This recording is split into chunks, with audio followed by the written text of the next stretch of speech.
So ayan, ang sekreto pala nito para mabilis makuha yung laman niya sa loob. Ganito, dapat pakuluan mo lang. Initin mo lang, wag mo lang lagyan ng tubig. Parang yung sariling sabaw niya lang yung mag-ano sa kanya. Magluto. Tapos, ayan, sa kahugasan na. Pagkatapos medyo pakuluan siya kontes kanyang sariling sabaw, hugasan natin pabalik, tapos lutuin na agad. So, ayan ang mga sekreto dyan para mabilis yung matanggal yung mga laman niya sa loob.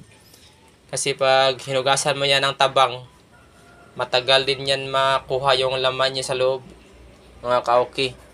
So, pag mayroon kayong mga shell na gustong madali yung pagkuha, ganyan to lang pag ang sekreto niya paggawa niyan. Pakuluan muna ang sarili niyang sabaw, huwag yung lagyan ng tubig na tabang.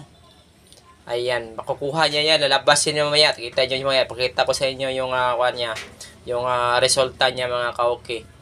Yung paano lumabas yung kanyang laman. Ayan, huwag niyo lang lagyan ng sabaw na tubig niya sa tabang. Dapat sariling sabaw lang niya. Ayan, no. Yan, labas niya mga sabaw-sabaw niya yan mamaya. Pag medyo mainit na, kukulo yan mamaya. So, takop muna natin. I-post lang muna natin, I-post lang na natin.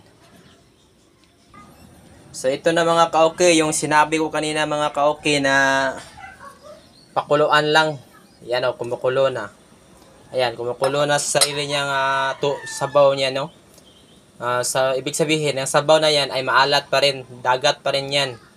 So, nakita nyo ba yung umuusling na yung niya? Yung laman niya, ayan, lumalabas na, no? Kusa siyang lumalabas. Ayan, yung mga sekreto dyan, mga kaoki. Sa pagkuha ng mga laman ng mga shell. So, pakuluan lang sarili niyang sabaw. So, malamang, dagat pa rin yan. Tubig alat pa rin yan ng sabaw niya. So, ayan mga sekreto dyan. Huwag yung hugasan ng matabang kasi papasok yun sa loob yung laman niya. So, mahirapan tayo sa pagkuha ng kanyang laman sa loob. So, ganyan lang mga sekreto, mga kaoki. Dapat pakuluan nyo muna sa sarili niyang sabaw. Ayan, kita nyo yung sabaw niya kumukulo. Ayan, yung sabaw niya. So, kulo na yan. Ready na yan. Hugasan na natin yan. Patayan natin yung apoy. Patay na yung apoy. So, lulutuin natin yung mamaya. Hugasan lang natin.